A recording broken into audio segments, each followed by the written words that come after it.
Hello there, Dr. Kin here with a short talk on Roman religion. This is from my Rome history module, but although I'm talking about Roman history, I'm an historian of Greece first and foremost, and in the great Greek tradition of democracy, anyone who wishes may watch this, but it is specifically for my Rome class who have access to the slides and notes, which others won't have. So our topic today is Roman history and religion, and I'll start with history first. This is one of two parts. The first part will cover Roman history, the second part Roman religion. And by Roman history, I'm talking about the Roman approach to history writing as they take it up following the Greeks. We're going to go through some major Roman historians today and give us a kind of preview to some of the things that we'll be reading later on in the primary sources. So to begin, it's worth pointing out the Romans were a very conservative people, and they often preserved, like fossils, institutions and traditions that no longer had any purpose. And this included as well what we might consider trivial information, but which proved very useful to historians. They were sort of pack rats of information, not always selecting it critically, but at least recording lots of it, which later historians would use. We hear about some early Roman historians by the name of Fabius Pictor and Quinctius Alimentus, there we go, sorry, take my glasses off, who lived during the Punic Wars era, that's the 3rd to 2nd century BC, who wrote in Greek, which was the language of scholarship at the time, and like Livy and some of the other later Roman historians, we've met Livy already in the last class, they had access to things called the Fasti Consulares, which were the records of the acts of the consuls from the founding of the Republic around 500 BC, as well as the Capitoline and other Fasti, the calendar rolls that were kept as kind of bare bones records of major events like floods and wars and famines and major acts of the Senate. And other such sources that were given, like speeches from funeral orations. When famous aristocrats died, they gave speeches talking about the activities undertaken by their ancestors. But as later writers observed, including Cicero, these aren't always accurate because, of course, these aristocrats are giving accounts of their ancestors, and they want to exaggerate them a bit to make their family look better in the eyes of most people. So here's a quote from Polybius, a Greek historian of Rome, and he says, "Whenever any famous man dies in Rome, he is carried to his funeral into the forum with every kind of honor to the so-called rostra, sometimes conspicuous in an upright posture, sometimes more rarely in a reclining position. Here, with all the people standing around, a grown-up son, if he has one, who happens to be present, or if not, some other relative, mounts the rostra and discourses on the virtues and successful achievements of the dead man. Next, after the burial and performance of the usual ceremonies, they put on images of the dead man on the most public part of the family home, placing it in a little wooden shrine. The image is a mask, remarkably lifelike both in modeling and complexion. When any famous member of the family dies, his relatives take the masks to his funeral, putting these on men who seem more like the original in appearance or bearing, and he who delivers the oration over the man about to be buried, when he's finished speaking of him, recounts the successes and exploits of the rest of those images present, beginning from the most ancient." So, and these funeral speeches were preserved, so they provide some insight into previous history, but as I say, they're exaggerated. Cicero comments about, rather frustratedly, about how people invent ancestors or say that they had this or that public office when they didn't. So again, not the most accurate of sources. Roman history written by Romans primarily, served a couple of purposes, or multiple purposes, other than just to record chronological events. One was they were a kind of a useful adjunct to foreign policy when Rome had risen to prominence, and served in some way to justify the inevitability of Roman rule.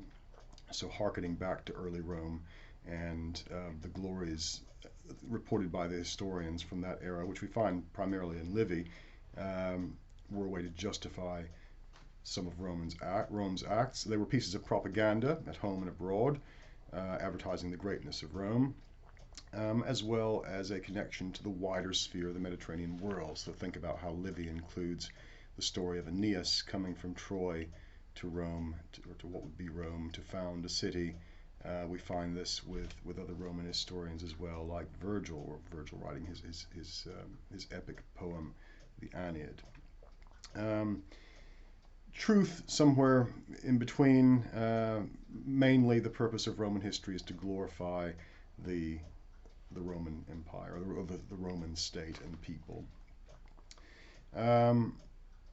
As with the Greek historians, there developed a kind of tradition of historiography, and that's historians criticizing and analyzing previous historians, along those lines established by Thucydides and Herodotus, so that the art of Greek history writing isn't lost on the Romans, but again, it sort of comes secondary to these other agendas.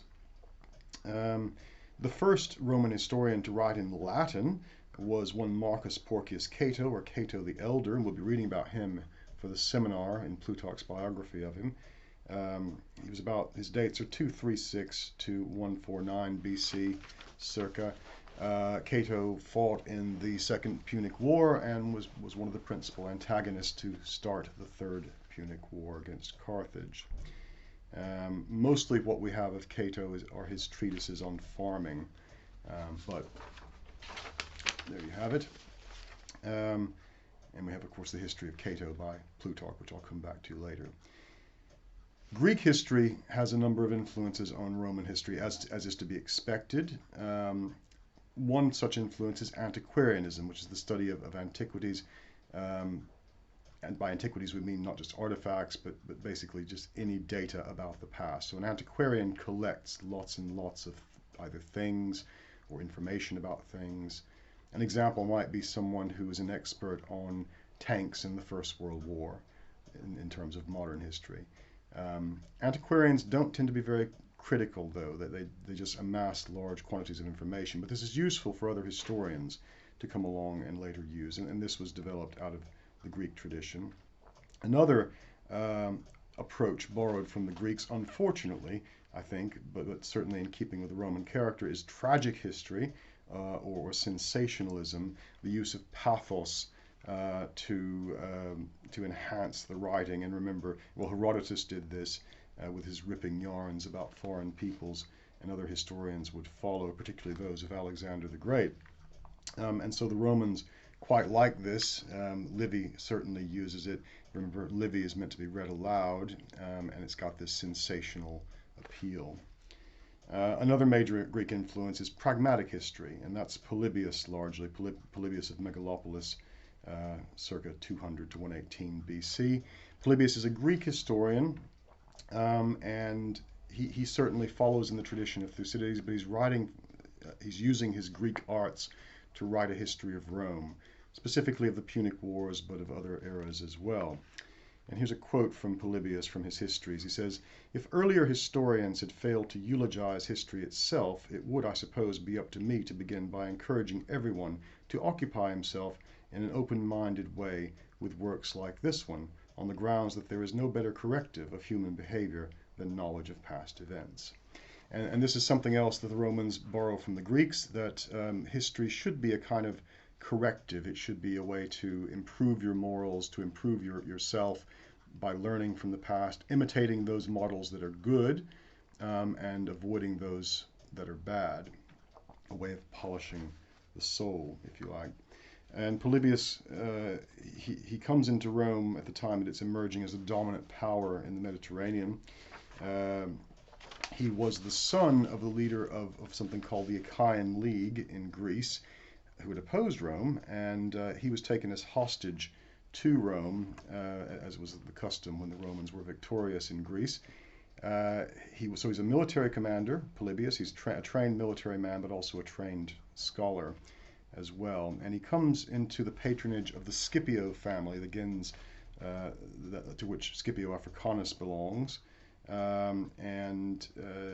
They essentially hire him to write a history glorifying their famous ancestor, Scipio Africanus, but also to write a history of Rome. And so this is his own comment on writing Roman history. He says, since my topic, how and when and why all the known parts of the world fell under Roman dominion, is a whole, in the sense that it consists of a single action and a single spectacle, and since it has a recognized beginning, a fixed duration, and an agreed end, I think it will also be useful for me to give a brief prefatory survey of all the main parts of the whole from beginning to end.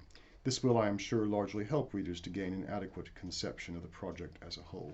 And of course, Polybius does deal with the works of other historians. He uses them as sources. He comments on them. He's following in the footsteps of Thucydides in terms of trying to be concerned with factual accuracy and critical engagement with other sources. He is still being hired by a prominent Roman aristocratic family to praise one of their members, and as a result, he does. So we will come to Scipio Africanus in time to come, and look at Polybius's account of him and decide for ourselves whether we think he's being wholly accurate there. There are a number of other Greek historians who influenced the Romans. One is a man named Posidonius, circa 135 to 51 BC. He was especially influential on Livy and a source used by Livy. Diodorus of Sicily as well, another first century Greek historian who wrote a world history, which was an immense work that consisted of 40 books, of which only a small number survive. And this was also used as a source by later Roman historians. So the Greeks find their way into to Roman history. Writing Appian of Alexandria is another, AD 95 to 165. He wrote a series of monographs, largely that survive intact, on the wars that Rome fought during the Republican era. So these Greek historians, initially Greek historians were writing about the greatness of Greece. A lot of them sprang up around the time of Alexander the Great. Greece is no longer a great power when the Romans come along, so the Greek skills are then turned to trying to explain, trying to account for somehow Rome's rise to prominence. I'll go through now some late Republican era historians, and the one I'll mention worth talking about, and it might surprise you, is Gaius Julius Caesar, 100 to 44 BC, dictator of Rome and a major figure in the downfall of the Republic. He was also an historian. Caesar was trained in the classical arts of rhetoric, and he read history effectively at university, or the equivalent to. Unlike Livy, and unlike some of the sources, the other historians using sensationalist approach, Caesar doesn't make use of flowery language in his histories. He offers very little commentary himself about the study of history, and his works read more like dispatches from the front, but they do tend to be fairly accurate. We know there are some instances where he omits things or de-emphasizes or emphasizes other things to make himself look good, which is understandable, if not always pardonable. But in terms of factual history, he writes about the Gallic Wars, his conflicts in Gaul. The details are pretty accurate. He gets some of the geography wrong when he comes to Britannia. In his civil war, he is faced with the task of trying to justify embarking on a civil war. And he always does so with a kind of recourse to what he's doing is protecting Rome. So he captures some of the rebels in Spain, and this is a quote from his Civil War, the Spanish War, section 42:6. This is Caesar talking. He talks about himself in the third person. He's talking to the rebels, and he says, "Did you not realize that even if I were destroyed, the Roman people itself has legions which could not surely stop you, but could bring down the very skies tumbling down about you, thanks to their courage and renown?" So he always spins it in his civil wars as he's fighting for the good of Rome, for the preservation of the Roman Republic. And his works are a testimony to the Roman virtues, and of his own actions. Always they're always rationalized by painting himself as a defender of the Republic and the Senate and the people of Rome. Another historian worth mentioning is Gaius Sallustius Crispus, Sallust we call him, 86 to 35 BC, and who was a partisan of Caesar's and writes a good deal about that era. He's the writer of Catiline's War, which describes the conflict with Cicero and Catilinus, which we'll come to in a later session. And let me just give you what Sallust has to say about history as well. Some of whether we consider the merits of these Roman historians or not to be positive or negative, they do make some interesting comments about history itself. And this is Sallust in his introduction to Catiline's War. He says, all persons who are enthusiastic that they should transcend the other animals ought to strive with the utmost effort not to pass through life in dumb silence like cattle, which nature has fashioned to be prone and obedient to their stomachs. Our entire power resides in the mind as well as in the body. We use the mind to command, the body to serve. The former we share with the gods, the latter with the beasts. Therefore it seems to me more correct to seek glory with our intellectual rather than with our physical resources, and because the very life that we enjoy is brief, to ensure that a recollection of ourselves lasts as long as possible. The glory of riches and appearance is fleeting and fragile, but to have excellence is something distinguished and everlasting. So that's Sallust talking about history writing, obviously promoting something that he cares very much about. We met Livy last time, arguably a Republican era historian, although he's writing in the time of Augustus Caesar. He's very much a Republican at heart. And I won't spend a lot of time on him because I've discussed him before, except to say that Livy, as I've mentioned, he uses sensational approaches to his history writing. He appeals to pathos and uses rhetoric to emphasize his positions. But he also, he's only as accurate as the sources he uses. That's the thing about Livy. And this is true of, I suppose, any historian, but it's especially true of Livy. And sometimes his sources are accurate and sometimes he's not. And so scholars have to go through and determine where he's being accurate. Pardon me, but a good thing to do if you're concerned about accuracy in Livy is to compare his writing with that of Polybius, because they cover many of the same topics. And it's interesting to note how they differ over certain subjects. I'll move on to Imperial Era historians. And these come about during what's called the Pax Romana or the Pax Augusta, the Roman peace or the Augustan peace. And during this time, the job of the Roman historian became somewhat more difficult, partly due to the fact that it suffered from a lack of appropriate subject matter. The Roman historian is largely about recording the events of, during the Imperial Era, recording the events of the Caesars, of the emperors. And this can be difficult if you're writing about an emperor in his own lifetime. You have to be very careful what you say. And then, of course, later on, if they're writing about an emperor after the emperor is dead, there will be a convention at the time whether that emperor is good or bad. And so do you portray him in a good light or a negative light? And a lot of the history writing that comes about in the Imperial Era occurs in what's called the Second Sophistic. This is a literary historical term referring to mainly Greek writers who flourished during the reign of Nero onwards to about the time of Hadrian, a little bit later. The dates are somewhat debated, and it's a kind of flourishing of Greek scholarship, and then Romans imitating Greek scholarship, but often Romanized Greeks writing history. And this applies not just to history writing. The Second Sophistic applies to all aspects of intellectual society, culture, art, philosophy, that sort of thing. There's a third Sophistic as well. That's during the Byzantine period in the 5th century, when we get the likes of Procopius of Caesarea. The first Sophistic, by the way, was classical Athens. That's the time of Socrates, Plato, and Aristotle.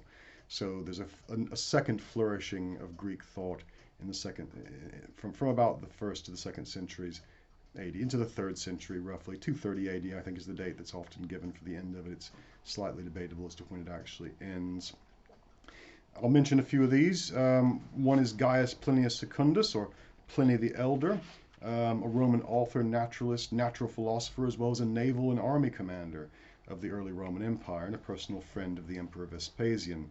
Pliny writes a compendious account of, well, it's effectively the first encyclopedia, and we have most of it today. It's a vast collection of historical details and other observations, sometimes very grossly incorrect scientific observations, and sometimes surprisingly advanced scientific observations as well.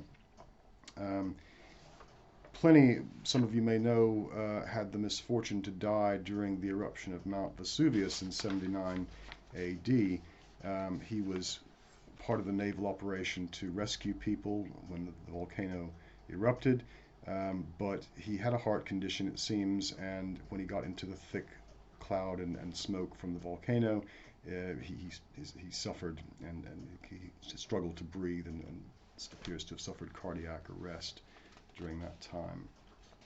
Another Imperial Era historian worth mentioning is Tacitus, or Gaius Cornelius Tacitus, AD 50 to AD 117. He's a major Roman historian during the reign of Trajan, and he is recording the accounts of the early history of the Roman Empire, covering the reigns of the Claudians, the Julio-Claudian and Flavian dynasties, as his primary concern. He writes in his first chapter of the Annales, his annals of history, says, famous writers have recorded Rome's early glories and disasters. The Augustan age too had its distinguished historians, but then the rising tide of flattery and had a deterrent effect. The reigns of Tiberius, Claudius, and Nero were described during their lifetime in fictitious terms for fear of the consequences, whereas the accounts written after their deaths were influenced still by raging animosities. So I have decided to say a little about Augustus with special attention to the last period, and then go to the reigns of Tiberius and what followed. And I shall write without indignation or partisanship in my case. The customary incentives to these are lacking. So he's saying he's objective because he's not alive at the time of these Caesars he's writing about. And yet we do find in Tacitus quite a bit of bias, particularly towards the Empress Livia Augusta. But no historian is unbiased. Still, Tacitus provides a very good account, and he himself owes a debt to the long tradition of Hellenistic history, Greek historians as well. Another Imperial Era historian, one that we'll be looking at too in this class, is Suetonius, or Gaius Suetonius Tranquillus. He's AD 69/75, we're not entirely sure, to about after 130 AD, an equestrian who was educated in Rome, and he was his patron was Pliny the Younger, so the elder Pliny's heir. And Suetonius served as a kind of personal librarian to the imperial household, and using his access to imperial records, he produces a series of biographies.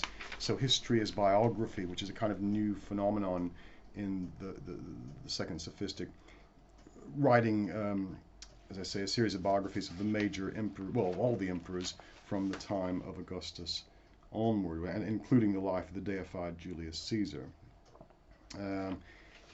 He's, as I say, this is his style is similar to that of his Greek contemporary Plutarch, but he was considered somewhat crude by comparison, especially as regards his ethical considerations. So Plutarch was very concerned with ethics. Perhaps Suetonius was not so much.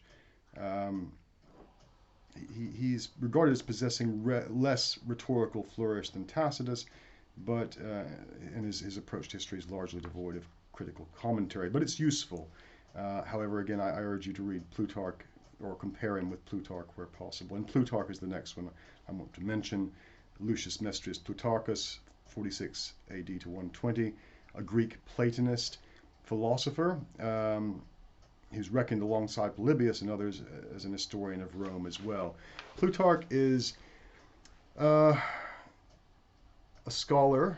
He's a priest of Apollo at Delphi. He's effectively the mayor of his hometown of Chaeronea. He's a Greek aristocrat writing biographies of famous Greeks and Romans, and he's comparing them.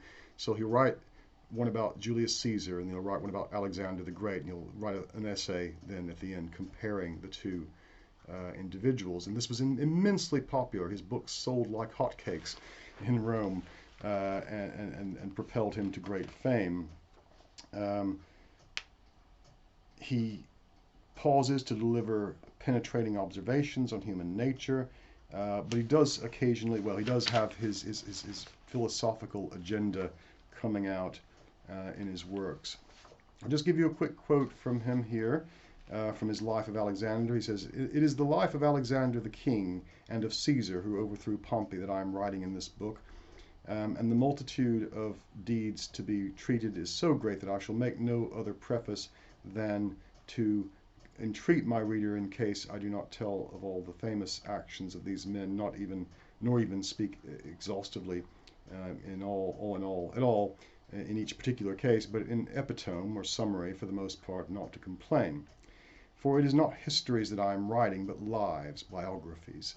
And in the most illustrious deeds there is not always a manifestation of virtue or vice, nay, a slight thing like a phrase or a jest often makes a greater revelation of character than battles when thousands fall, or the greatest armaments or sieges of cities. Accordingly, just as painters get the likenesses of their portraits from the face and the expressions of the eyes, wherein the character shows itself but make little account of the other parts of the body, so I must be permitted to devote myself rather to the signs of the soul in men, and by means of these to portray the life of each, having leaving to others the description of the great contests, of their great contests." So he's not recording all the events. He says, I'm not an historian, I'm a biographer, but he's an immensely useful source. We can pick through and try and sort out the biases that he has and the agendas, but he had access to sources that we no longer have, and he's immensely useful. Other late Roman historians after this we have, there's Lucian, or Lucan, who wrote his Civil Wars. That's early imperial history. Seneca, the philosopher, who wrote fictionalized or poetic history. Virgil, technically, is an historian in that sense as well. Flavius Josephus, who was a first century Romano-Jewish historian, who writes with a special emphasis on the first century AD and the first Jewish-Roman War, may be included, as well as the Roman senator but Greek-born consul Cassius Dio, AD 150 to 235. Dio is one of the last of the really skilled Roman historians. He published a history of Rome in 80 volumes, beginning with the arrival of Aeneas into Italy, and ending with the creation of the empire, up to about 8229 actually. So a period of about 1,400 years. Of the 80 books written over 22 years, many do survive intact and or in fragmentary form, provide very useful information for scholars. And Dio's, being a Greek, of course, he's following the Greek traditions. Later, there's Ammianus Marcellinus, 325 to 330, 325 to 391 AD, Syrian from Antioch. He attempted to produce the last great history of Rome in Latin. But there's a flaw in Marcellinus's writing, because he's writing about one of the most turbulent periods in Roman history, the 3rd century. We call it the 3rd century crisis because there were many civil wars in Rome. And he doesn't comment as to why this is the case. He sort of omits it. And part of the reason why he omits to make any critical commentary about the 3rd century crisis, apart from describing sort of bare bones events in some cases, is that if a Roman historian's purpose is to glorify Rome or to promote the glory of Rome, there's nothing glorious about the 3rd century crisis.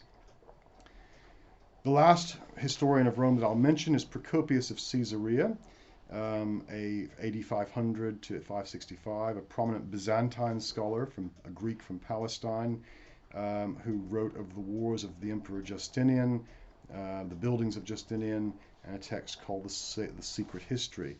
Procopius very much deserves praise for his official histories. He's following again in the fine tradition of Thucydides. He records the exploits of the Emperor Justinian, the Eastern Roman Emperor, who reconquers quite a bit of the fallen West, and other such things. And then he does something quite weird. Procopius produces his Historia Arcana, or Secret History, which was only published after his death, in which he makes some rather strange assertions, notably the fact that he says the Emperor Justinian wasn't a man but a demon who could take his head off, and the Empress as well he describes as being essentially no better than a prostitute. So it's a kind of, I doubt Justinian was a demon, but whether any of the sort of scandalous things that he writes about are true or not, it's hard to say. He was personal secretary to General Belisarius, the emperor's primary general. He was a court insider. He would have had access and insight to lots of things. But the Historia Arcana is an interesting treatise and makes for a fun read. Whether any of it is true or not, or whether it was Procopius just venting, I don't know. But he's the sort of last Roman historian I'll mention here. There are others that come later of the Byzantine Empire, but we depart from the West at this point. So that ends part 1. Tune in for part 2 in a bit if you can. Thank you for your attention.